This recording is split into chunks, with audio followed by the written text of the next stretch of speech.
You are now listening to the Insight Fantasy Sports Podcast.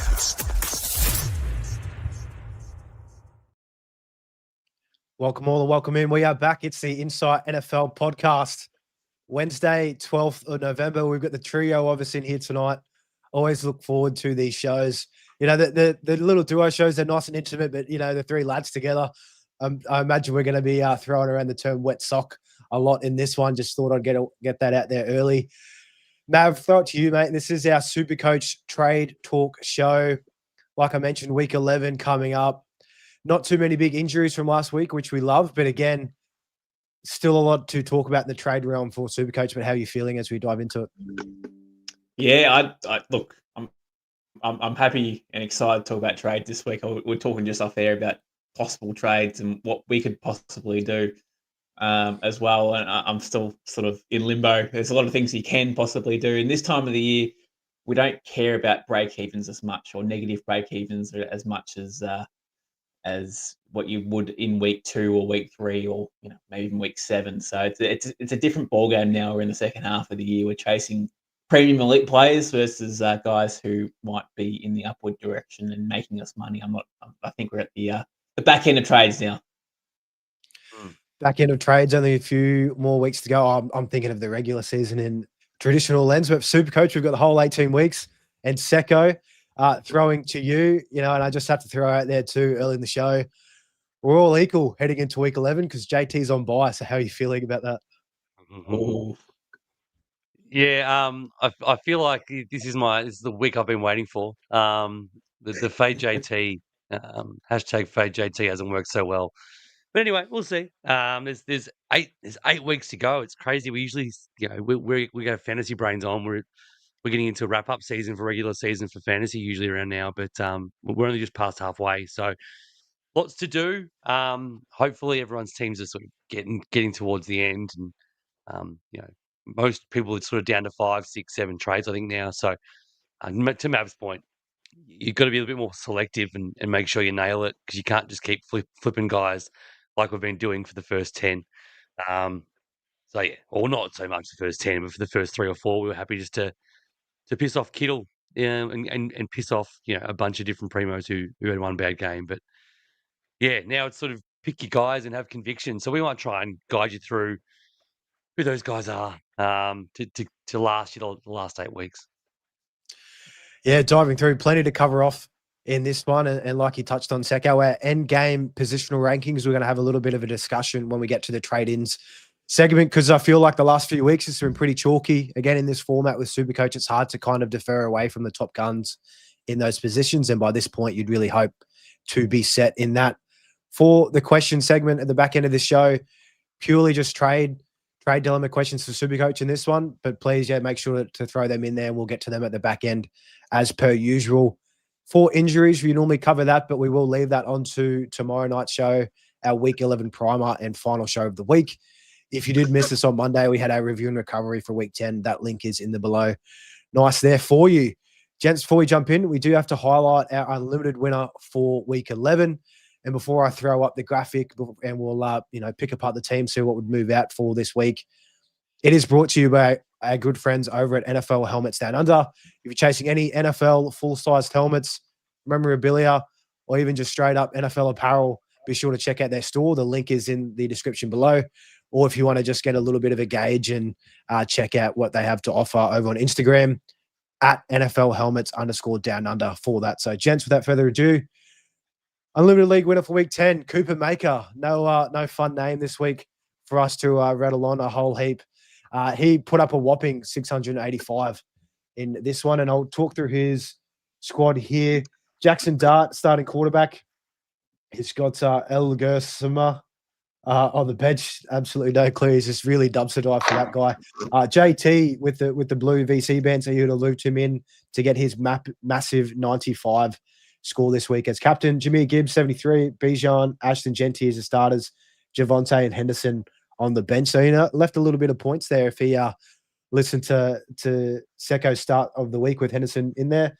Wide receivers, JSN, Drake London, Amon-Ra St. Brown, Chris Olave, Emeka Egbuka, Ramadunze. On the bench, Jamar Chase was on the bye and Ted McMillan. Tight ends, Tyler Warren, Yeah, Darren Waller with the C, so he's looped him in. He's copped a 3 from Hawkinson. You hate to see it. Tyler Loop with kicker 28 has Hoyland on the bench. The Rams defense with the Pats on the bench, a nice little start-sit decision there, and Josh Allen in the flex. So, gents, a couple of things, stick out here to move off from week 11 moving onwards. And Mav, I'll throw it to you. I know you're a massive TJ Hawkinson fan. Is this where you'd look to move for week 11 to kick things off? Well, I mean, he's at bottom dollar nearly, isn't he, in tight ends? So you can't really move him on. What is he, 6.5, I think it is, from the top of my head there, if I'm reading that correctly. Yep. So you can't really move him on. He's got a pretty good list there. Maybe a Dunze or a Buka you could probably move if you want to get an elite player, or a Lave, depending on what you want to do. One of those three.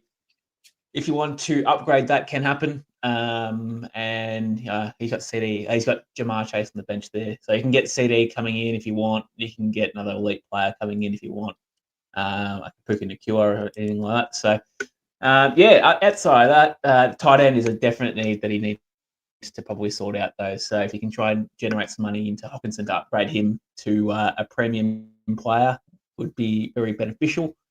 Outside of that, the team looks okay. It's a real shame that we can't see how much cash that Cooper Maker has left in the bank here to help kind of work things out. So we're flying in the dark, but Secko from you. Yeah, Dart. Concussion. So that is a nice, easy one there. But Secko, how do you see it? Anything that kind of defers for what Mavs is coming on? Yeah, I was going to say what you said, Marl. It would be good to know if there's lots of cash in the bank, that there's options to move here. But I think Javonte probably can go. He's at a good price point that actually can get you somewhere, which is great. Olave has been really good, and he's probably a bit of a pod option really. But he's also a better price point than Ekbuka and Adunze, and probably not as good. So there's some starting points to use. It's a matter of how many trades and how Cooper Maker wants to go. But Hawkinson's obviously a very glaring need because he wasn't the one that we were talking about on Monday, was he, Marl? Where I said there was 25 guys I'd prefer to have at the position. I think it was. Was Hawkinson, yeah, and you said Cole Pitts is above that list too. Just to throw that in there. Yeah, I also said Jatavian Sanders was above him. So from memory, just move him on. But yeah, obviously he had a good week. He beat me by about 180 something. Just that's the difference of JT's VC and not. So we had about the same score. Otherwise, that's good to know. Absolutely massive week from Cooper Maker. I think that is the biggest we've seen so far, 685, which is just massive. Lloyd, if you are watching this, make sure to get in touch. We will have a couple posts up on socials tomorrow as well, so we can send you out your standard squeeze 4-in-1, which we give away for our weekly top scorer winner each week. If you're not aware of standard squeeze, the link is in the description below. Grab a great alcohol accessory for your pleasure there. Before we get in, gents, there is 2 teams on bye. Colts, we did touch on JT. A lot of managers are going to be without him this week, probably scratching their heads on who to take as a vice captain or captain. But if you are scratching your head on that, captain's huddle will drop first thing in the morning. Also, the Saints, probably the only real one that we have to worry about is Chris Olave in that one that we're missing out on. So kicking things off with the trade outs, as per usual, quarterback position. Jalen Hurts, we had him in here a couple of weeks ago after their week 9 bye as a nice move out. His break even is going to be up to 55 for next week. He's at 23.7 million, owned by just under 10% of managers out there. You can definitely move him on and try and bring in one of the elite guys that we will touch on later on at the show. But Secko, throwing it to you in this one. Any other standouts in the quarterback room that you want to move on from this week? Look, the only thing, it's obviously there's guys on bye, so Danny Jones is an option. If you've got him, a few people still do. He's 5% owned, 21 mil, so he's not too bad. He's dropped off. I think we were all in love with Daniel Jones for a while there, and what he was doing. Probably also hurts Pittman. It hurts Tyler Warren as well. I think defenses have found him out a bit. So if you've got him, he can go on his bye. You're not going to be holding him anyway. You're not saving him for anything good. So it's not too much to get up to Mahomes, Lamar territory, or Josh Allen, which we'll talk about trade-ins, but you probably want one of the big guns if you're going from anyone at the moment, unless you're really playing for league and and you really want to pot it up. I think Danny Jones is another good one to go. And Mav, throwing it to you, I will just say if there is any pushback on Daniel Jones managers that are looking to hold on after the bye, he does have Kansas City and Houston up again the next 2 weeks. So I think you may want to reconsider in that one. But Mav, for you, quarterbacks that you're looking to move off this week. Yeah, it would be Danny Dimes if you're 5% owned, mate. It costs you $4 million and it gets you to Josh Allen. So that's a bargain, in my opinion. Especially what you paid at the start of the year compared to what you're getting now. It's $4 million is a beauty. So that's awesome. And yeah, Jalen Hurts is probably another one. But, he's got to break even to 55. He actually could hit that next week. It's possible. I don't know who he's playing. Detroit. He's playing Detroit, so that could be hit if he's still holding Jalen Hurts. I don't think he's a keeper till the end of the year. So if you wanted to move him on, that's cool. If you still have him, and you want to keep him, I get it. But I think that his window to be traded was a couple of weeks ago. So I imagine those guys that have him are probably inactive teams that have given up on the year so far. So outside of that, boys, there's probably not a lot of other QBs out there. I mean, Jackson Dart would be another one. Obviously, if you own him and he starts for you, he would be another one that I'd move on. He's going to miss this week with a concussion. That $21 million as well, very similar price point to what Danny Dimes is. So you can easily move him on another less than $4 million and get you to Josh Allen. Or if you want Lamar, or if you want Mahomes, I fully understand as well. So those three options, I think personally are the ones, and the rest of them, honestly, you shouldn't really own. I understand the whole pod difference, and you want to have a point of difference somewhere. But reality is, you don't have 4 of the top 5 QBs, and you're probably just losing out already. Another easy one to throw out there if you do have him on there. It's only 2% roster, but again, if there is a couple of managers listening to this, please get rid of Bo Nix. He's just under 24 million. He's got a 75 break even.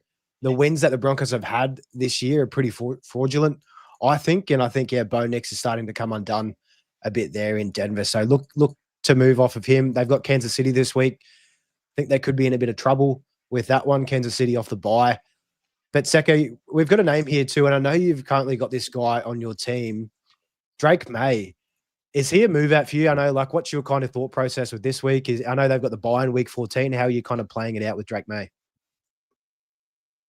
Yeah, it's a tough one. He has to go at some point because he's got to buy. So, I mean, it's all about, for me personally, it's all the money. It's the money game that I'm playing. What complicates that is that I'm looking to get Lamar in, and the break even's exactly the same. So it's does Lamar versus Cleveland outperform Drake May, who is fortunate enough to get the New York Jets this week. So I'm going to keep Drake May because they've completely given up, clearly in their actions and in their in everything they do at the moment. So Aaron Glenn got another win. That's pointless. If you're tanking, you tank, right? But he's trying to save his job. Drake May's just going to have an absolute field day, I think, at home in Foxborough. So that's my reasoning. It might cost me, $500,000 in the end, but eventually I will get rid of him because he has to go before his bye. But it's an option there because if you think that Lamar's your guy, or you want to get Mahomes, or you want to get Josh Allen, or you want to go for someone completely different, which we're not advising, but you can. Drake May can go because he has to go, if not this week, in 3 weeks' time, regardless. And I'm really hoping for Drake May. He hasn't had a rushing touchdown since week 4 for him, which is a bit surprising. He is a bit of a dual threat on the ground. I think this could be the week to break the streak up against the Jets there at home. Running backs, guy, a big name that we have sticking out for us that is on bye, Jonathan Taylor. He's at 29 million. He's just made so much cash still. It just keeps going. Silly for me. I didn't put the VC on him because I thought at some point this has to end, and it just got even better with JT in that Berlin game against the Falcons. That could not stop anything in that one, but he's made you just over 9 million. His break even is going to be at 48. And then after their bye, just want to pull up their schedule real quickly. Kansas City, Houston, Jackson, Seattle is very tough those next 4 weeks after the bye. But again, you you just can't really fade JT because at this point, I think he could be going to break the rushing record for the year. Might be in a pole position with MVP if he scores 25 touchdowns. So he could kind of have that in mind. He's on track well and truly. So, gents, I will throw it to you, Mav. JT, let's imagine you have him on your team at the moment. Would you be looking to move him off this week? I know there's probably 5 or 6 running backs that are in that end game that we like. Do you think it's worth it moving off JT and bringing in one of those guys this week? I will say this week's going to be a good week. I'm going to enjoy this week. My first and everyone else's first JT less a week. So I'm going to really enjoy this one. But no, you can't trade JT. You cannot. You will not do it. You'll have to bring in someone off the bench. Trade on Henderson if you've got him. Could be starting material. If you've got Genty still on your bench, will be starting material. They got the Cowboys this week. So you have to go to your bench this week, and that's not a big deal. I mean, even Vidal, if you got him on your bench, they got Jacksonville. So, any of those options for a spot start for 1 week for JT is worth it than trading him out and then regretting it. So no, JT is not a trade out candidate, but I'll still enjoy this week. Instead of, maybe not in traditional fantasy because I do have a few shares in JT, actually in 4 teams out of my 9. I have JT, so I'm not going to enjoy it in that lens, but in the SuperCoach lens, I'm going to absolutely be foaming from the mouth, I reckon. And Secko, is that the same for you on JT? I know we'll spend a little bit more time on him because he's 9 points best in terms of average this year than the next best in the running back position. CMC 42, JT 51.1. Same thing. If you had JT at the moment, are you holding on to him or are you getting a bit savvy and looking to move out and bringing in another primo running back?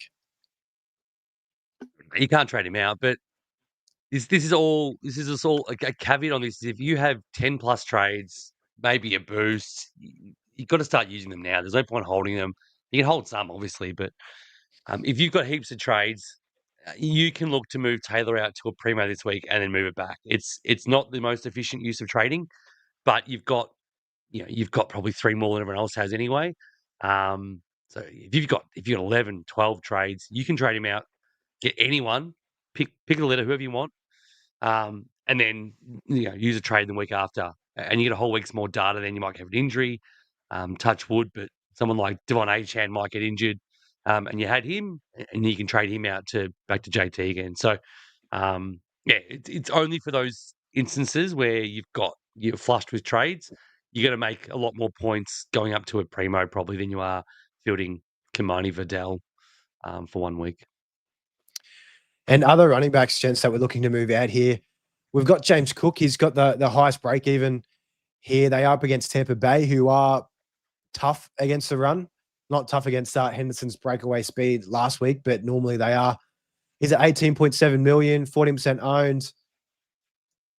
The Bills really do need him. They need him to fire off. So I think he probably could hit this 61 break even. Probably not this week with the matchup, but you can look to move off of him and look to bring in one of the key guys. And Mav, what do you reckon on James Cook in this one? Mate, the Bucks don't really scare me, to be honest with you, mate, defensively. I know they're okay against the run, but they don't scare me. I think Josh Allen and the Bills, again, had a bad week last against the Dolphins. They'll be able to sort their shit out this week against the Bucks. And they'll be asserting their dominance on the ground. And I think JT, I think, he's still in my head, JT. I still can't get over him. But no, I think James Cook we should be back on track this week. To be honest with you, mate, I don't think he's a trade out candidate unless you're looking to. He's still a top 5 running back, top 6 running back. So I just don't see the point. He's been off a couple of weeks, but I think all in all, that's the league, I suppose. He didn't have some off weeks in any given week, so I still think he's a solid top 5, top 6 running back in the competition. So. And I'm going to put a segue to the next one. Is same with Bijan too, to be fair. And you don't trade out guys like that unless you're getting in JT, and he's got the bite, so you're not getting him in. So what's the point? So I'm not trading out any of those primo running backs, especially this week anyway. I'm with you there. If you got those primos, keep them in. You never know what's going to happen over the next couple of weeks. One of them might get injured, and you might need an extra trade up your sleeve there. Some guys that we can confidently get rid of, a guy that's been in this show for the past few weeks saying that, hey, it's time to go. He's just come off his bye. Javonte Williams, still at 25% owned. Hopefully you moved off him last week and brought in a primo. Just under 16 million, you can definitely bring in some guys. I mean, Bijan's only, 2 mil more, or 1.7 mil more than Javonte there, so you can easily switch him out. Secko, any names in the running back positions that stick out to you that must go this week? Yeah, Javonte's a good call. I think another one's Quinshon Judkins. He sort of been picked up a couple of different times by people in SuperCoach this year, and funnily enough, that suspension just disappeared, never spoken about again, which is really bizarre. I thought that was a bit of a danger after his sort of first 3 or 4 games that at any time he might lose, miss 3 weeks. But that's not the case.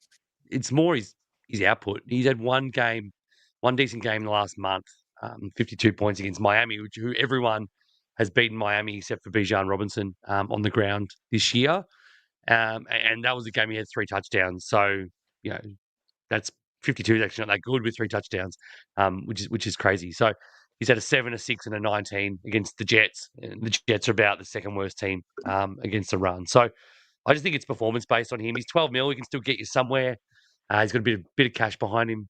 Before he loses much more, you can jump off him hopefully to secure that 4th primo or a really good 5th bench option if you want to. And with Judkins, he's made you just over 8 million as well. So if you had him early on, you're very happy with that return.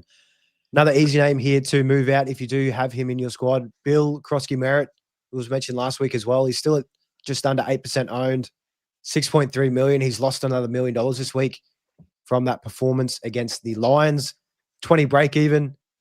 I believe Chris Rodriguez, the other running back for the Commanders, will probably miss this upcoming week, but even still, I'm not looking to hold on to Bill whatsoever. If you've got him there, just get rid of him before you move cash. Bucky Irving. I'm just going to say on Bill, the other problem is he's at $6 million. So unless you're making money on him, there's no one to really go down to. So you have to put money on. And I'm going to mention this guy. We're going to mention him later on. But Trayvon Henderson would be on the one if you bring him in. You'd actually be spending $1.5 million to get there, the $1.6 million to get there. So I don't actually think Bill's a trade-out candidate because his price is actually so low and there's no one to go lower than. So that's my 2 cents anyway. No, great shout. You could even just leave him there as a little placeholder just in case, if any injuries kind of struck up. I know their run home isn't too bad.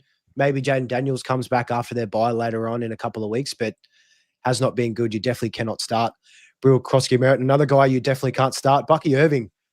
Will he ever come back? We miss you, Bucky. We need you badly. 8% rostered. You'd imagine that is from owners that have, turned inactive, like we touched on at the start of the show, but just under 16 million.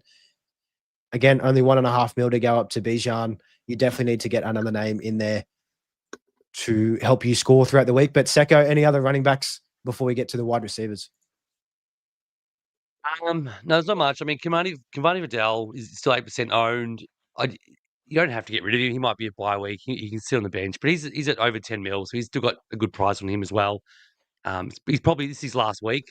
It's not as widely known, I don't think, as it probably should be. But American Hampton he's been practicing slowly, but they've got this week and then a bye the week after, and then Hampton's eligible to come back. Or he was already eligible to come back this next week. He's not doing it. So yeah, I'm pretty sure Vidal will be a sort of almost an irrelevant guy in 2 weeks' time. So you can move him on to someone good now if you want to. If you want to use that $10 million, or down to Travion if you really wanted to free up some cash, do it next week to get JT if you haven't got him, for example. But yeah, he's probably the only other one. But back on the Bucky thing though, just really quickly, I think I heard somewhere today that there's no time frame all of a sudden. So it's gone from being ruled out on the Monday of every week before the match to he might never be back. So that 2-week injury, not going on IR, is really seemed to get spiral out of control. So I'm not surprised some people held him through that and didn't jump off, thinking he'd be back soon. But yeah, he's probably gone, in my opinion, for the best part of the year. It'll be 7 weeks after this week has played out that Bucky's missed, which you absolutely hate to see. But even still, I mean, looking at traditional fantasy, he's 39th in terms of running back, which I don't know, maybe that's not right. He's only played 4 games, but he's just that good. we need him back. But moving on to wide receivers, a couple of names from the top that are on the bye. Michael Pittman, he was a nice mid-priced pickup a couple of weeks ago. His break-even's at 40. He's just over 14 million. He's on bye this week. So again, nice time to move out if you're holding him up to that bye period. And another one, Chris Olave, that we have here, just over 13 million, 5% owned, and a 22 break-even. But Mav, I want to get your thoughts on Chris Olave. Tyler Shuck has actually looked not too bad. I think he definitely looks better than Spencer Rattler, has more potential. Chris Olave is just the only guy there outside of Juwan Johnson. How do you feel about him rest of season? Say you don't have too many trades. Are you happy to try and hold him there to try and get you through after he comes back on the bye, or do you think you can do better at that price point? Look, boys, to be honest with you, again, I said at this top of the show, at this time of the year, we're looking at players that are going to be finishing probably in the top 10, especially in this wide receiver room where you have to start 6 of them. You probably want to have 6 of the top 12 players, okay? Ideally, maybe 6 in the top 10 is probably the realistic goal, right? Currently, Olave's average points per game sits him at number 20, right? So he's outside of the top 10, outside of the top 12. So realistically, and look, keep in mind, we have guys like Jaden Reed and Malik Neighbors in that category. So you can't put them in there. You got Quentin Johnson in there, you got Garrett Wilson in there. So you have to take those guys out of the equation. So maybe his spot comes up a bit more, but he's still not in the top 12 players in that position. So we're looking at guys like CD. We're looking at guys like Jamar. We're looking at guys like Amon Ra, Puka, Jackson Smith, and Jigbar. The guys like that that are going to end well for the year. Obviously, don't have a buy as well. You don't want to be trading the guy who's going to have his buy either. But unfortunately, Chris Olave, I don't think is in that same category. But in saying that, he's the number one option. If you want to keep him and take that risk that he might be, or you see the upside, or you see a pathway where he might be a top 12 or a top 10 player, he is the only option at the moment at the Saints. Legitimately the only option there at the Saints. The only thing is, do they shut him down the last few weeks of the year because they're pox, or there's all different scenarios where it could happen where he doesn't play the last few weeks because they're just shit. But yeah, I can see where he can be a top 12 player. But again, I'm not really looking for him to be in my final team. Yeah, I'm there with you, and we will get through our positional rankings when we get to our trade-ins. Like mentioned on the wide receiver segment there, Secko for you. I mean, Tet McMillan, one to ask. We were talking about him a couple of weeks ago as well, but he's still over 50% owned, just over 10 million, 24 break even up against Atlanta and then San Fran before they head on to the bye, I believe. What are you looking to do with Tet? Are you kind of just holding him there on your bench, perhaps, until it kind of gets to that, or how do you see him playing out for the future? Yeah, perhaps you do. I think everybody would want to be aiming to have at least one really reliable bench wide receiver. I'm thinking in the realm of Tetaroa, Rome, Dunze, Igbuka. There's a handful of guys. You might have JJ or Jefferson involved in that somewhere. But yeah, I just think McMillan, like Mav hit the nail on the head. He said it perfectly. It's probably 10. There's 10 receivers that you want to end up with on your field. So obviously there's 2 more on the bench. But if you can get McMillan to one of them, it's only 4 to 5 mil to get to someone who might, could be a top 10 guy. So I think I've been saying for about 3 weeks, McMillan is right at the end. He's made his money. He's not making any more. He's not a top 20 guy, in my opinion. Sort of capped by his offense as well. So you can use him, get to someone who you want to actually have and you think is going to be a chance for those real big boom scores, which he can't have. You can't have them in that offense. So, I think McMillan's a good option to go now. And now. And another name to bring up, which might be a little bit on paper controversial, Justin Jefferson. He's just under 39% owned. I've currently got him in my team, brought him in a couple of weeks ago at, I think, 15.5 million. So he's lost me some cash. 35 break even. He's lost just under 5 million on the year. And JJ Wetsock McCarthy has not been as advertised. on there. So throwing to you, Mav, with Justin Jefferson there, are you looking to move him out before he loses you more cash? I know it's hard to try and, move away from Justin Jefferson, arguably the best wide receiver in the actual NFL, not just here for SuperCoach. So, yeah, what are your kind of thoughts on JJ moving forward? Yeah, I mean, I'm one of those guys that's got JJ myself, and probably another big reason why my team hasn't been that great this year is guys that you think they're going to be booming haven't been booming, and he's been one of them. So if you want to get rid of him because you're frustrated, I actually understand. If you can do it, sure, I get it. Unfortunately, the QB play at Minnesota is not allowing Justin Jefferson to be what we think Justin Jefferson can be and has been in the past. So, I mean, look, even on the weekend, for example, he had 12 targets and he caught the ball 4 times. So, if Justin Jefferson sees 12 targets in a game with a half decent QB, that's going to end up in 8 or 9 catches for 150 yards plus 2 touchdowns or an 8 touchdown. You know what I mean? Like he's a target machine. He's a vacuum cleaner if the ball's anywhere near him. But his problem is he's getting some shit pills thrown to him. So, I understand if you want to move him on. I get it. Unfortunately, I think I'm keeping him, and we continue to keep him. I just don't think that's a move that I need to make. I can bench him, but I also haven't got a position where I can trade him. So he will stay. But if you've got a trade up your sleeve and you can do it and you can afford to do it, then I can see why you would. And Secko, same thing for you on Justin Jefferson because he is such a polarizing player. Currently ranked 21st in terms of average points per game in the wide receiver position. I know for me this week, he'll be riding the pine. I'll have Roma Dunze playing in for him instead. But yeah, what are your thoughts on Justin Jefferson moving forward? Yeah, it's hard because I don't think he's worth enough money now to trade. And it's at that stage of the year where trades are getting a lot more precious than they were. So for me, very similar to Mav. I'm not going to trade him. I'm just going to hope things get better.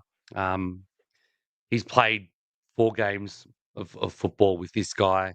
It takes a lot more than that for wide receiver ones to build rapport with their quarterback. So I'm hoping with this 8 more weeks, I'm hoping, the majority of those can be a good relationship between the two. They realize it's just, Kevin O'Connell does the easy throws to JJ, pretty much cut out Addison, Hockenson, Naylor, all of them, run them as decoys, and do all the layups to Jefferson. That's the plan, hopefully. But to your point, Mel, yeah, he's not starting this week for me. Egbuka's in the spot for him, so in my team. So if you've got a half decent bench receiver, maybe just think about Jefferson. If he has 50 on the bench, that's okay because we know he's back and we can hold him with confidence. But I think it's a week just to see someone else in there. And before we move on to tight ends, quick few more names here. Garrett Wilson, reports coming out he's going to be out for 3 to 4 weeks, but you'd probably think they'd probably just shut him down for the rest of the year if it gets to that point. He's at just under 15.5 million, 4% owned, 46 break even, and on an absolute dumpster fire of an organization. Secko, we'll just ask you on these two guys, Deebo Samuel, DK Metcalf. Deebo's just over 9.3, Metcalf at 11.5. I mean, these guys, they've lost you a lot of cash lately, but Deebo this week, they got Miami, 16 break even. And DK Metcalf, he's got a higher break even at 49, but he's up against Cincinnati. So are you pulling the trigger this week or are you waiting to see how it plays out? You'd probably look to have them on the bench, I'd say. But yeah, Deebo and DK for you in week 11.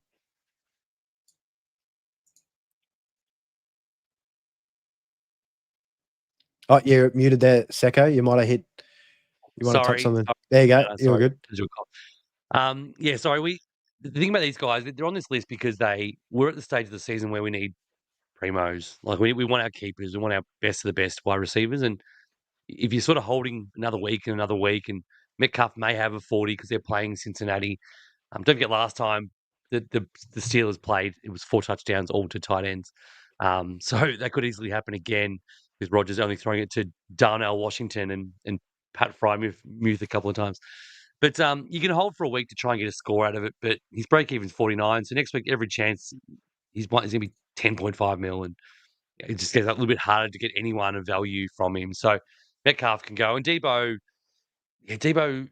was a good in theory pick. Jaden Daniels has nuked that pretty much, but just him being almost 30 and and a bit fat. No disrespect, but we saw the photos from he's just not that fit, and he can't. We're 10 weeks into the season.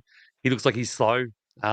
It happens to the best of them. So he's probably just a pivot because he's not going to be what we'd hoped. I think we were all pretty bullish on him. So definitely as guilty as anyone who is the 10% that own him. But yeah, 9.3 is a really awkward price. So you could probably have to put a fair bit of money on top of him to get where you want to get to. But he might be a candidate for a bench stash as a backup in case of emergency. Fill in. Tight ends, and I always have to start with Mav on this one. Tyler Warren, Mav, he's on bye this week. Just under 11 million, 22 break even. Had a bit of a bounce back last week after some poor showings. Is this the time to pull the trigger and get rid of Tyler Warren? I mean, he's made you what, 8 million thereabouts. So you're very happy with that return if you picked him up at the start of the year, like we were banging the table for right at the gate. But Tyler Warren, are you getting rid of him this week? You can. You've probably missed the boat for premium maximization in money. Last week was actually the week to trade him. If you're going to do it and get Loveland in, that was the trade that's going to make you what, $5 million, give or take. I think it was top of my head, maybe even a bit more. Maybe it was $6 million, but that was the deal. That was the week. Now you'll make 3, so it's not really. You can still do it, but it's not great. So look, I suppose you can. If he's starting for you, then probably. Even if you want to upgrade him to a George Kittle, George Kittle's got his buy coming up, but if you want to upgrade him, he can do that too. So he's at a good price where you can either upgrade or downgrade. I suppose there's multiple ways you can do him at the moment, so that's a good thing. But yeah, I think last week was the week personally. And another name here, purely just because on the buy, Juwan Johnson, 8.8 million, 3% owned, does have a -8 break even, but if you do need a starter this week, it is good time to move him out. And again, you can pick up some other options at that price point. Secko, Rondae Gadsden, 11.4 million, 39 break even, 7% owned. He did suffer a knee injury. It looked to be a bone bruise, I think is what I saw. So he's day-to-day at the moment. Every chance to start this week. But yeah, how are you feeling about Gadsden? They do have their bye, I think, week 12 as well. So you've got him for one more week before that. Yeah, it's one more week. I think it was a quad bruise, so it's even better than a bone bruise in the knee, which is initially thought to be knee, but he'll probably play. 39 break even though by next week. He's 11 mil. He's more money than Tyler Warren. He's a great price. You can go him to Brock Bowers is only under 3 mil. Him to Trey McBride's a bit more obviously, but him to George Kittle, 2.5 mil, less than that. So I think now's the time. If you've got him, may as well get rid of him because, again, he's not going to be a keeper. He's a good player, but now injured with the bye next week. You got to carry him for probably 2 weeks. You can move him on and get him to a keeper. And the tight ends are similar to every other position at the moment. It seems there's a pretty small core that you sort of want to aim for, and spraying and going too far outside that's probably not really needed. Especially in the situation of an injury into bye player like Gadsden. Kickers and defenses, I'll loop these guys in together and we will just absolutely blitz through it. 2 guys that are on bye, Badgley for the Colts and Group for the Saints. Both of these guys are in that 7.5 to 8 million mark, 1% owned. If you were relying on them to start, you're going to have to move them out. Hopefully you've got a nice little bench option.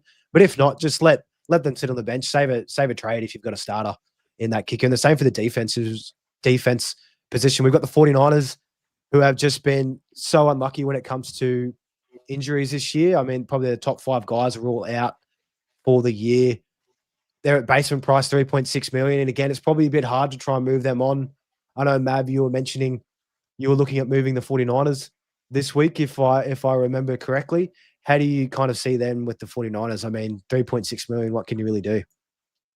Boys, I've done it. I've boosted the trade in a defensive team. I cannot believe it. But that is also due to the poor play that I've had in my defensive squad. So it's a need that's needed to happen for the last 6 weeks, but I've done it. I've kept the Niners. I've traded out the Cardinals. So they're in the bottom 10, 12 scoring defenses in the league. So again, we're only talking a difference of, maybe 5 to 10 points a game, give or take, not much in it. But it's the constant shit scoring that I'm getting out of these defenses and the high scoring that I'm missing out that everyone else is getting. And it's just accumulating over the weeks. So that is why I am where I am at the moment. But yes, they can all go, mate. Anyone not in the top 15 can all go. Yep, 49ers definitely not in that list. That's our trade outs for this week. Moving on to trade ins, getting a bit more positively. Time to liven things up a bit. These quarterbacks, now the top three, we've gotten through that stage where they're all past their bye. And it's a three-headed monster at the top. There's no denying it. Pat Mahomes, Lamar Jackson, Josh Allen. Kind of all sitting around the same cost. It's surprising that Pat Mahomes is overtaken for the most expensive at the moment. He's at 26.18, Lamar at 25.4, and Josh Allen at 25.17. So I think at the start of the year, it was Lamar, Allen, and Mahomes. So again, we've got a bit of a discussion here, guys, and thrown to you, Secko. I mean, decisions. My plans were to move on from Mahomes at his bye and bring in Lamar Jackson. But again, Lamar Jackson's break-even has been pretty high these last couple of weeks. He's at 54 this week, excuse me. They're up against the Cleveland Browns. If you did have Mahomes, are you just going to hold him this week? Is it a bit of a sideways waste of a trade moving on to Lamar at this point for week 11? Probably the most important thing is if you've got Mahomes now, you've held him over a bye week already. So you probably got your answer by choosing to hold him over a week rather than trading him like last week. He's gonna break it. He's got a 69 break even in Denver. He's gonna lose money. So Hey. the thing about Mahomes is he's these guys will probably both be worth more than him this time next week. Which again, it's a money game. But you're probably picking one now. If you're picking one now, you're picking one to just stick with. And that's part of the reason why I'm keeping May for one more week, because I want to see who's best financially for me. Because I think the points will be pretty close all this week, except for Mahomes. I think Mahomes is going to have the worst score. Of course, you can come out and change that, but on the road against Denver, it doesn't look great for him. But yeah, you're right. I think we just want one of those. We want two of those three in our team, and it's about the right time. If you've got one, it's about the right time to get the other one. If you've got two now, ride with the two. Don't trade. Don't get cute and try and trade Mahomes to Lamar or Lamar to Allen or Allen to Lamar. I think if you've got any of the two of any of the three, just ride it until something changes. But the prices will all be pretty close. You can always pivot if something does change or happen. And Secko, I'll also, before getting it to you, Mav, and I'll ask you the same thing. Let's rank these guys. There's only three. How do we see it for the rest of the season? I'll pull up. So Patty Mahomes, I do have his schedule up. So they've got Denver this week at Denver, I believe. Yep. And then they've got the Colts, Dallas, Houston, Chargers, Tennessee, Denver again, and the Raiders. So, I mean, probably three tough matchups on paper by the looks of it there for the quarterback position. Looking at Lamar, Cleveland this week, Jets, Cincinnati, Pittsburgh, Cincy, Pats, Green Bay, then Pittsburgh again. I mean, Cleveland this week is probably the hardest, followed up by New England in week 16, and then Green Bay in week 17. Josh Allen, what do we have here? Tampa Bay this week, so that's a nice +1, but then the Houston, Pitt, Cincinnati, New England, Cleveland, Eagles, and then the Jets. So on paper, Bills probably have the hardest schedule rest of the season. Just going at, Houston, Pats, Cleveland, Philly. They're probably, 4 teams there. That's going to be tough. But Secko, your rankings for these 3 premium quarterbacks that we're hoping to end the year with.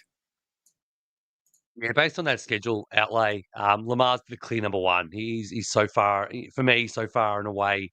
After this week, he has Jets, Cincinnati, Pittsburgh, Cincinnati. Like, you can't ask for a better 4-week stretch for any quarterback, let alone Lamar. Yeah, that's a lot of points, in my opinion. Second, I'll have Mahomes. Again, he's got a bit of a 50-50 schedule. He's got Denver twice, but then he's got Dallas and Tennessee, the Raiders in the season, and even the Chargers. I think a bit of a shootout in KC. And then Josh Allen and again, this is pretty close. This is not like a massive. This, putting him last sounds really harsh, but that run that you read out, he's got Houston, New England, Cleveland, Philly, all in the space of 5 weeks. I just feel like that's just going to weigh him down to be more in that floor, the 35 to 45 floor range, rather than those 60s that we love out of our quarterbacks. And Mav, same thing for you. If you had to rank these three, is it kind of in line with Secko there, or would you chop and change Josh Allen and Mahomes? I'd probably agree, but we're talking about great quarterbacks here, boys. I mean, we're looking at bad matchups, and these guys can still score high on these bad matchups as well. That's how good they are. So it doesn't matter too much, in my opinion. There's a bit of this and that in it, sure, but I mean, great quarterbacks have teared up great defenses before. We've seen it plenty of times, and it will happen again. So yeah, whatever. A name that I will mention though as a good pod, and he's been on fire recently, is actually Matt Stafford. If you want to go down the other route and be a bit different to everyone else, Matt Stafford is not far off these guys. He's in MVP form, to be fair. He's on that level of Drake May at the moment too. Those two actually favourite for the MVP at this current point in time. It's splitting hairs, and I haven't got many of them, but splitting hairs between those two at the moment for the MVP. Not to say that these great QBs and Mahomes and Allen can sort their shit out and come from the clouds and win it, because it can happen. But at the moment, Stafford and Drake May are the lead runners for MVP. So I think Stafford would have to be in consideration as well if you want to be a bit different and have a different quarterback in there. He's been really, really good. I'm going to mention his numbers real quickly just before we move on. But the last 3 weeks he's had 54 exactly in the last 3 weeks. And he's had a game of 18 in week 6, which is pretty average. Week 5 was 51. Week 4 was 54. He had week 3 was 29. Week 2 was 36, and week 1 was 27 against Houston. So all in all, it's been a really, really solid year. And his rest of season schedule isn't that bad either. I mean, he's got Seattle, Tampa, Carolina, Arizona, Detroit, Seattle, and Atlanta. So that's not a bad schedule either. And they've got Puka and Devontae Adams and Kyren Williams in there. So it's a pretty good offense.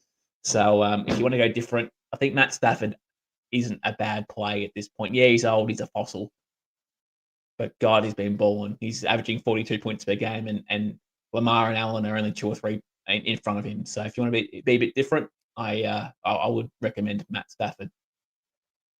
He's been absolutely lights out, and especially towards that goal line area. And Secko, I'm sure you can attend to this. You watch the Rams games very closely. They just throw to Devontae in the end zone instead of feeding it off to Kyren. Devontae's just racking up touchdowns for fun.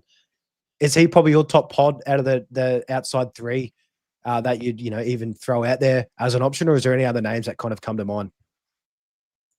Well, he is, but I mean, he's not a prototypical fantasy quarterback. He's never done this before. He's never scored. I mean, he's done it back for years, but he had Calvin Johnson in those days. Even when he had the Cooper Cup amazing year, Stafford was, I think, quarterback 15 on the year or something.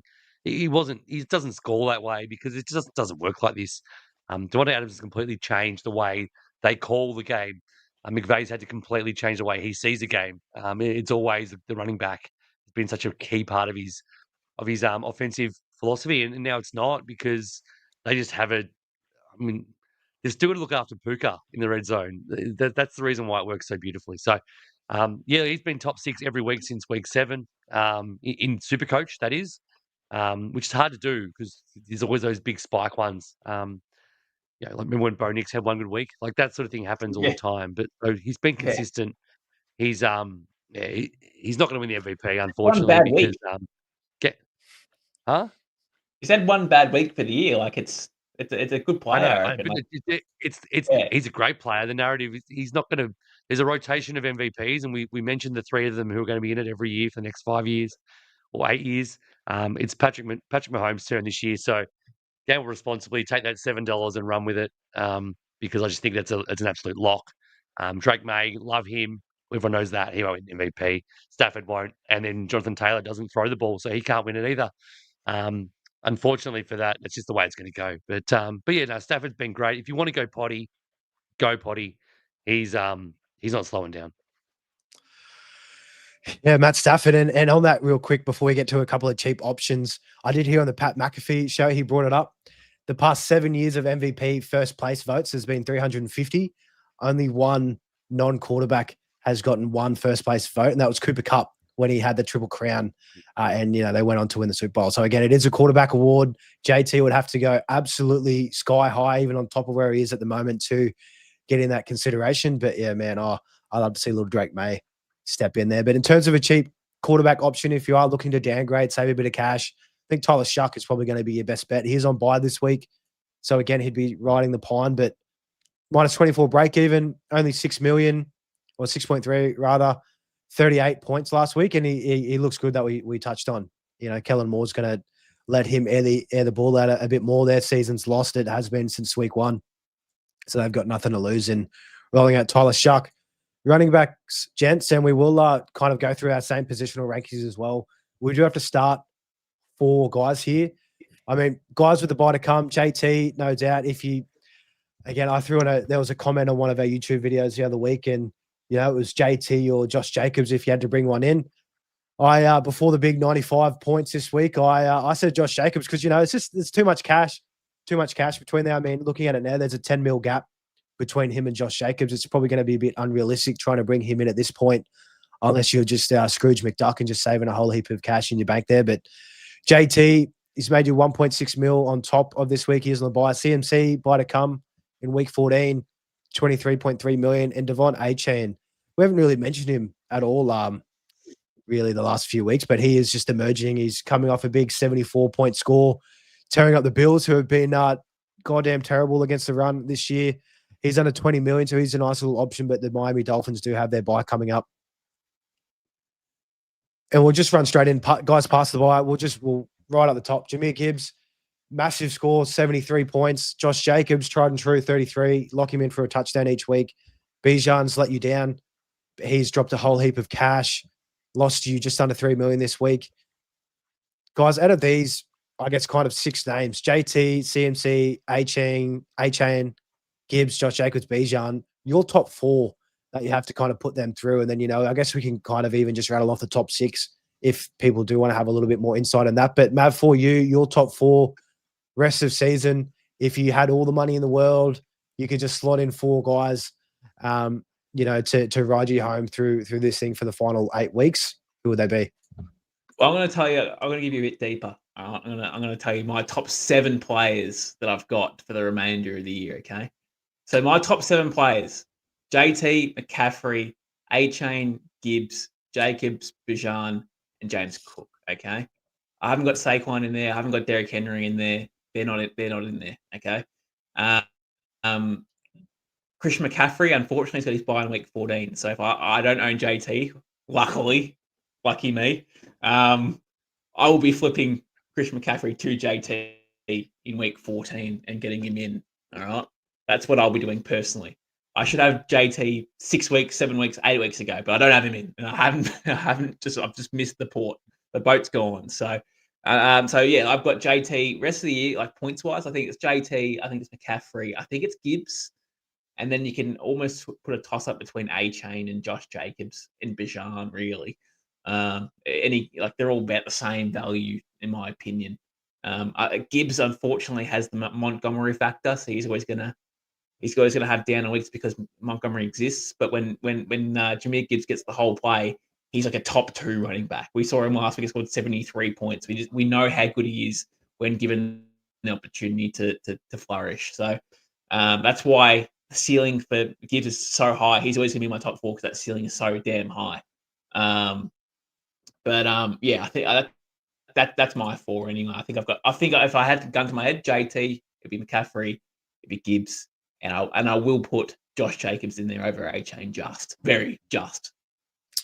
It's a tight one with SuperCoach. Says, that top 7 that you listed out, those guys are kind of, clear and above. I mean, JT and CMC are a level above everybody else that I think. Jahmyr Gibbs is a very interesting one. We saw Dan Campbell take over play calling duties. So, again, he was in there. Jamo got the ball more. Gibbs was absolutely stunning. Again, up against the Commanders, who have been absolutely woeful on that defensive end. You could take it with a bit of a grain of salt. But, Secko, for you, anything really defer? I mean, Mav's given us JT, McCaffrey, Gibbs, and Josh Jacobs as his top 4. What are your thoughts on that? So it's a hard question to answer because there is buys included in this. So it's from now on. It's for 8 weeks. So I I interpret it as who's going to score the most points over the next 8 weeks, and there's 3 of the guys who only play 7 games, and are they going to be enough to? Are they going to average enough to overcome that missed bias? Now, Devon Achan is actually the third running back in the 5-week and the 3-week average. He's better than Gibbs, Jacobs, Bijan, Kyron, only behind CMC and JT in the last 5 weeks.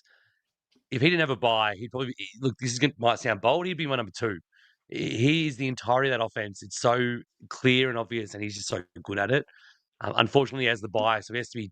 For me, I have to scrub him out. I'd love to have him, but I just wouldn't want to carry that. So Jonathan Taylor has to be in there just because he has to be in there. But it's sort of counterintuitive to me as well because his run after the bye is just objectively harder than everyone else in this list. So let's play it and say JT is not in my top 4 because he misses a week and he's got a really hard run. So my top 4 would be Gibbs, Bijan, Josh Jacobs, and Devon Achan. And Devon Achan only gets in there because he's so much better than everyone who's not having a bye.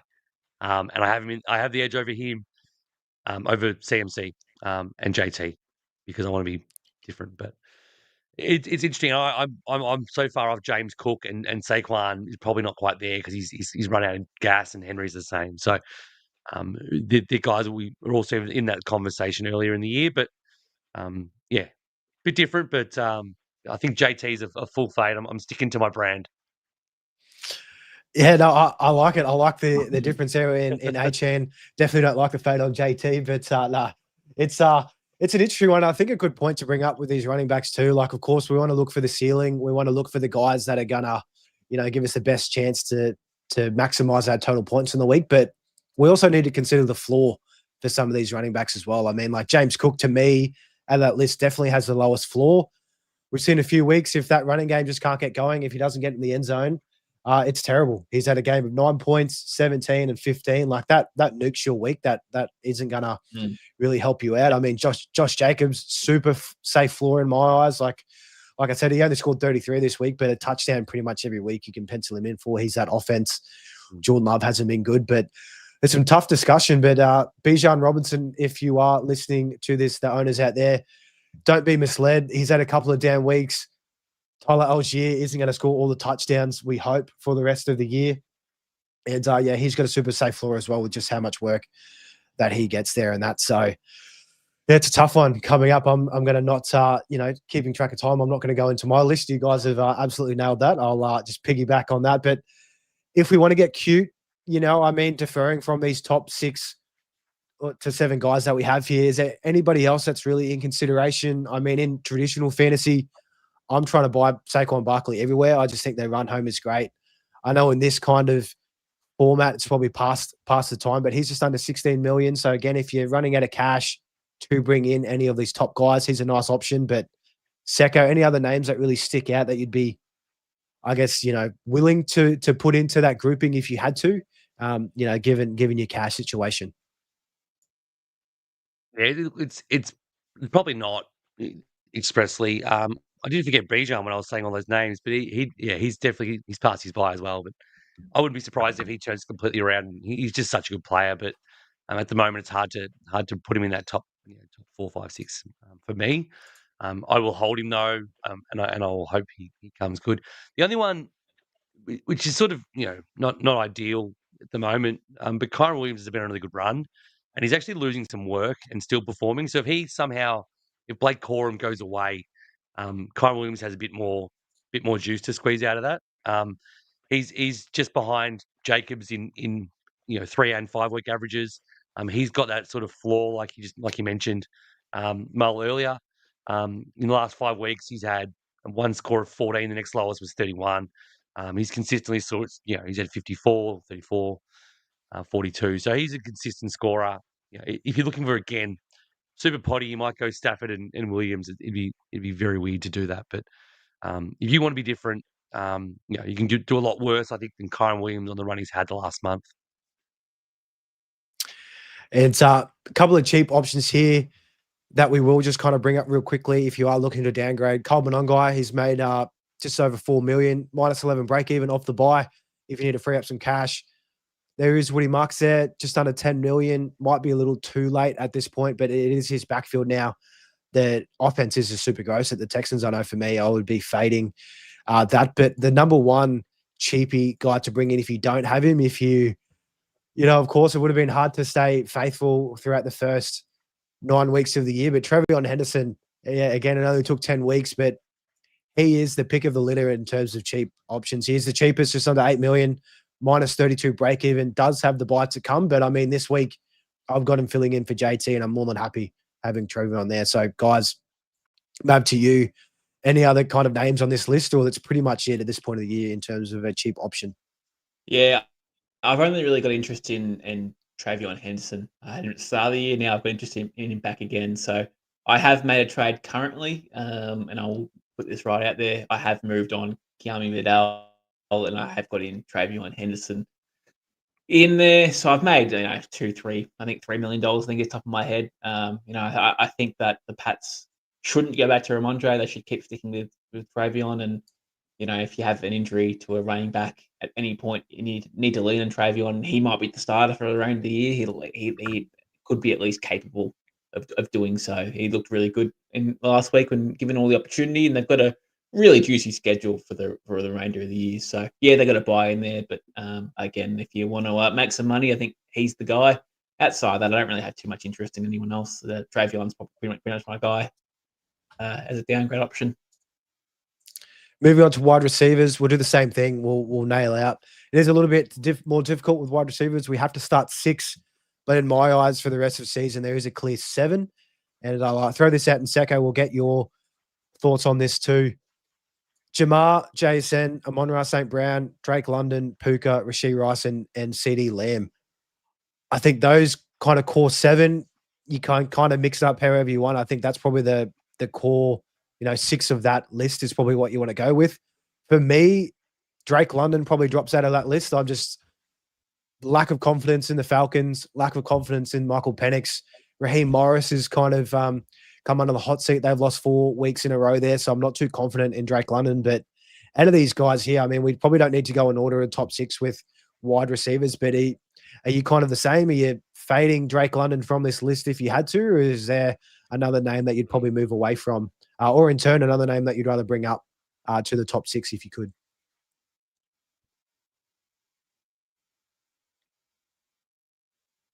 Secko, you got us there? I think those 7 are spot on, and Drake he's my 7th player. Puka, Amon-Ra, Rushy, and Lamb in that order. I think it's very clear now those 3 pass their buy as well, that week 10 buy. If you hopefully had 1 or 2, you can now get the 3rd if you're making the trades, and go with those. I still got JJ. I haven't got Jamar, which kills me at the moment, but I may never get him, but I would love to have him. But the rest of them they're just really good, solid options every week and massive flaws. And Mav, for you, anything that really differs from that top 7 that we have there? I mean, all of these guys are over 16.5 million. We'll have a couple of options later on to try and throw out there if people don't have the cash. But yeah, same thing for you. Top 6 wide receivers. Who drops out of that list? Yeah, I've got roughly about the same, to be honest. I mean, wide receivers are very tough, especially in this format, in any format really, because you can have one big buy-up week or one down week and your score gets nuked. You don't get 15 touches a game like the running backs do. You might have only opportunity for 4 or 5 times in a game versus a running back. So it's a bit harder for wide receivers in the game, unfortunately. But you could. I know not Garrett Wilson. Lad McConkey's got his bye coming up, but he's been really good the last 5 weeks and had a slow start at the start of the year, but now he's starting to really ramp up and get going. And he's like pretty much carrying the wide receiver corp at the moment. So if you want to incorporate Lad McConkey into the top 7, top 8, top 9, somewhere around there, you could. He's probably a step below these guys, but I think he's a bit more consistent, especially in the last month or so anyway, when he started to get going. Hopefully he can continue that run of good form. But outside of that, I mean, Jalen Waddle's been pretty good too, being the sole wide receiver since Tyreek's gone down. So he's been pretty good. You can chuck him in there, and unfortunately, Nico Collins is so up and down. You never know what you're going to get out of the Texans offense, but he might round out the top 10 just based off ceiling, in my opinion anyway. But yeah, it's hard for wide receivers, man. But the top 7 is probably about right. I think that's how I'd view it as well. Yeah, and I like how you had Ladd and Waddle there. They're both kind of similar situations at the moment. Both have the bye to come, both leading their wide receiver rooms there for their respective teams. I mean, Nico, if you he's the cheapest cost there, just under 13.2 million. He's got 11 break even. He did lose 130K last week, but things are going to be on the up for him. Justin Jefferson, we are not too confident remainder of the season there. He's at 13.5 million. I know for me, I'll probably look to bring in Rashee Rice next week. Once they finish with the Broncos in here. Guys, I think we could probably just jump on to tight ends at this point. Guys, pass the bye to bring in. I know, again, it is a bit tough bringing in guys that still have the bye to come, but George Kittle, he's one of my trade-ins this week. I just think he's too good. Week 14 bye, still 3 weeks of production that you'll have up your sleeve here, and then you can switch out your bench tight end to kind of cover there. He did lose 250K. His break even is 28, so I think now is probably the last chance you have to buy him at the last price or the cheapest price that he'll be all year. And guys, pass the bye. Secko, I mean, we saw Brock Bowers. He was a big trade-in after his monster 70-odd point week, but he let us down up against Denver last week here. Is he another clear standout for you, or is there another premium option you'd be looking to bring in to pair with Kittle? I think it's very similar to the quarterback discussion we had going back a bit. There's a clear 3, and they were the same 3 that were at the start of the year, which is funny enough, and it sort of came back around. They all missed time or had their issues, but Trey McBride, that's sort of another sliding doors moment, the Jacobs JT moment again, where I chose Bowers over McBride because he was going to make more money, and I don't. I like McBride so much more than Bowers. I can't believe. I don't know why I did it. I was fooled by that 3 touchdown game, and it sucks. I'm tempted to just burn an extra trade and just get McBride in this week. It's so dumb. I have to do the money on that, but there's every chance come Friday, Bowers is out, McBride's in, because I just hate that I made that bad decision. But McBride's the clear number 1. He's gone up almost 2 mil, I think, last week. He's 17.3 million, so he's like, again, he's almost 2.5 mil more than Bowers. It's like, is it worth paying that more? Because Bowers could outscore him. That's just the reality of the position. But Geno Smith looks terrible. Makes it hard. Yeah, we could get. I think Aiden O'Connell is still the backup there for the Raiders, so we might see a little bit of him because Geno has looked god awful. But yeah, really, George Kittle, Brock Bowers, Trey McBride. If you don't have the cash for McBride and you want to bring in Bowers, he's a nice one there. Or if you want to go even cheaper, Colson Loveland, he's taken over that tight end room for the Bears. He's made a heap of cash, 8.4 million, minus 23 break even, so he's going to make some more. And we also have Luke Musgrave. If you want to go real cheap, if you have no plans of starting him whatsoever, he's at 3.6 million. He'll go up next week, as he is on the bubble there. But kickers, again, it is hard to look at bringing in kickers, but you want to bring in guys at this point past the bye. Mav, we've got your main man here, or he used to be after you gave him the flick a couple of weeks ago. But I think we were talking on the previous show. The common denominator here, the variable that's happened for Cam Little to produce the goods, you dropped him after he did nothing, and then he's had back-to-back weeks of 30. Are you looking to bring him back in at all at this point, or is he just, he's broken your heart and you can't go back there? He's gone, mate. Unfortunately, next year I'm probably going to look at bye weeks, probably more closely with kickers. I think week 10 is actually not a bad bye week, or week 9. I think Cam will have the bye, so. Maybe next year we've learnt a lot with buys and how we play them. Now I think we've got a better idea for next year. So obviously not having a kicker early is, with an early buy is the play. I never had it, but I'm just saying, for argument's sake, I think, if you have a buy week 9, week 10, week 11 for a kicker, it's probably perfect because you can then flip him to a premium player who might have an earlier buy, so you can keep him for the year. So, that's one for next year, obviously. But no, unfortunately, you make one trade on kicker a year, so you're gonna make sure you get it right. So, unfortunately, in my play, I put in Rijkaard, the kicker out of Minnesota, and he's top 13. He hasn't been too bad, and they're separated between 2 points per game between him at 13 to the third, fourth best kicker. So you're really talking about 2 points per game. So it's not really a big difference, but anyway, it's one to look at for next year. Anyway, with the buys and when to trade and who to trade for. Study the schedule a bit closer in that regard because Brandon Aubrey, for example, man, we think he's the best kicker in the football. He's currently 9th on the list for average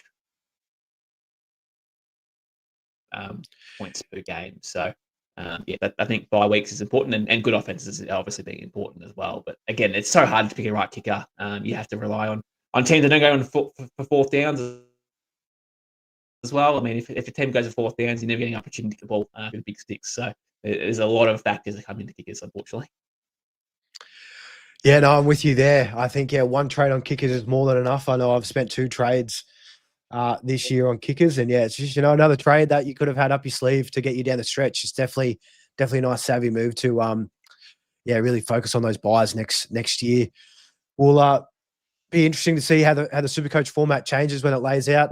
I mean, I'd love to see them remove kickers and defenses if it was my say, because they're just gross as. But the other name here that sticks out past the buy, I mean, Brennan Aubrey, Matt just touched on. He's nice there at 11.3 million. Chris Boswell, again, if you're looking for another name, he's probably on the higher end if you can afford that luxury. But Secko, we do have a little cheap option here that looks to have the job. And it's is this for your LA Rams or is this for the Chargers? I've absolutely no idea.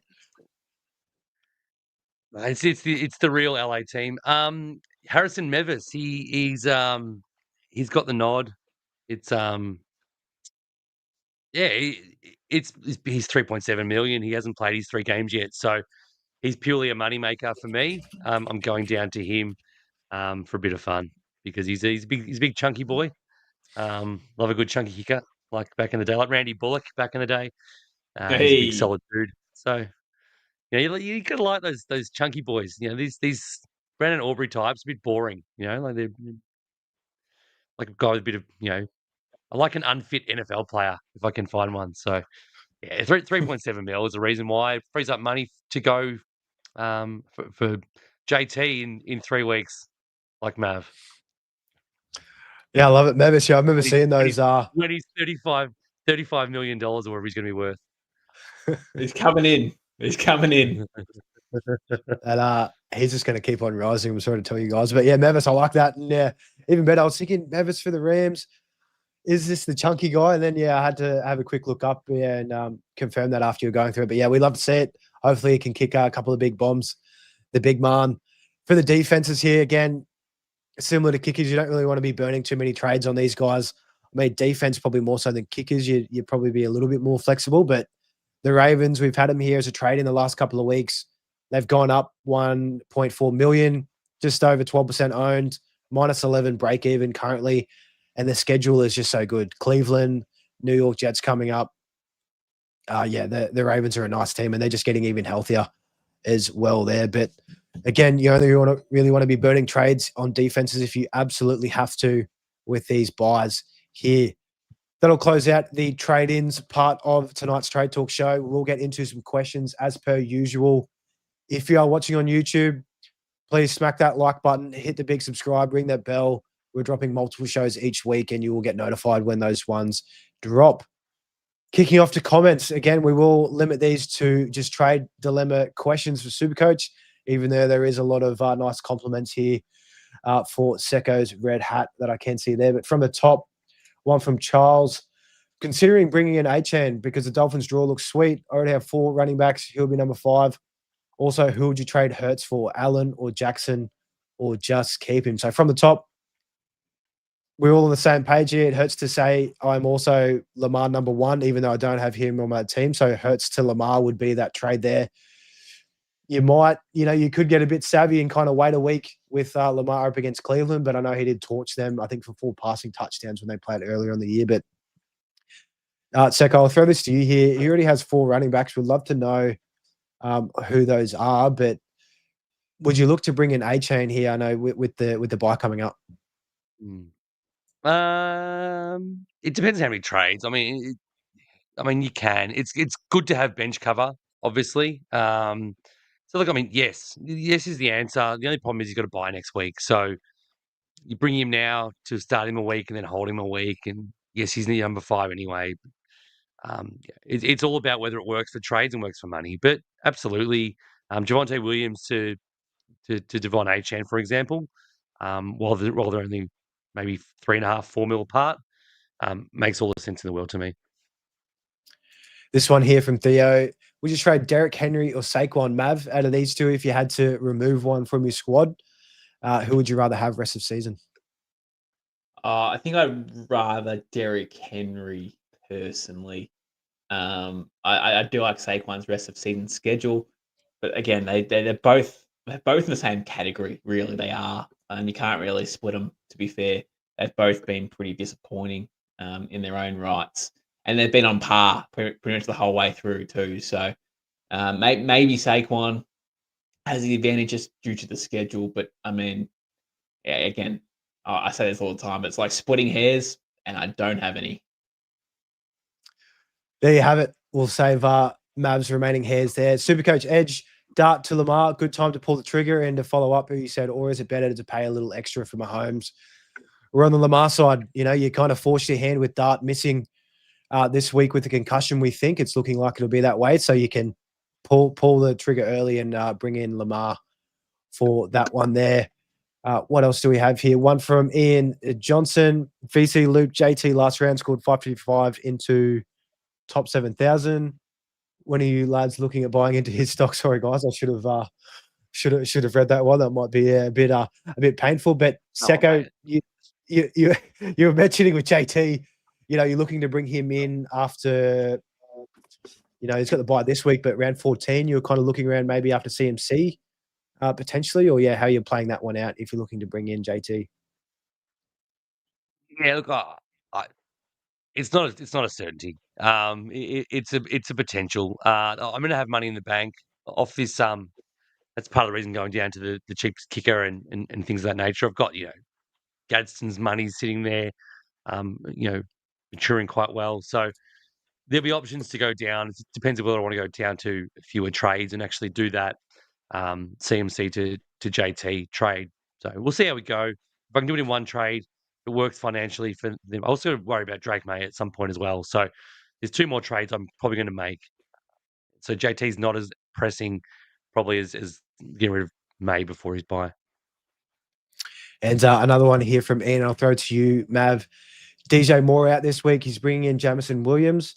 I'll just quickly pull up what Jamison Williams' cost is. How do you feel about that one? I mean, DJ Moore, you can definitely get rid of him, but would you look at Jamison Williams, or would you rather bring in someone else? I mean, Emeka Egbuka, $600K less. Nico Collins is $1 million more, perhaps. What are your thoughts on DJ Moore and Jamo? Yeah, that doesn't make sense. Jamison Williams, you can't even put him in the top 24 for the remainder of the year, let alone players that are looking in the top 10, top 7, top 12. You can't even put Jamo in the top 24, in my opinion. So for that, you're pretty much sideways trading at this point in time. DJ Moore and Jamison Williams are very on par. They're actually very similar. But, some good weeks, some bad weeks, and mostly more bad than good. So, no point. No point. It's not week 3. It's when he's got a low break even, you might jump on it. It's not week 3. We're in a different part of the year now where you start chasing your end of year team. So not the trade to make. One here from Luke Wiskowski. Thanks for the comment, Luke. Who's the better play this week between Vidal and Henderson? Need just under 3 mil to go Dart to Lamar.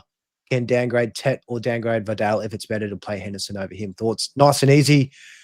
Vidal to Henderson is a great play, and you can play him in this week up against the Jets. That's we're all in agreement there. That's a nice move to make. What have we got? Another one here from Azza Twizzy. McMillan, Sutton, Rice, Puka, Jefferson, Ayomana, Watson, Tez, and $11 million in the bank. Wow, lucky you. You've got a whole heap of cash there. Need to fix wide receiver.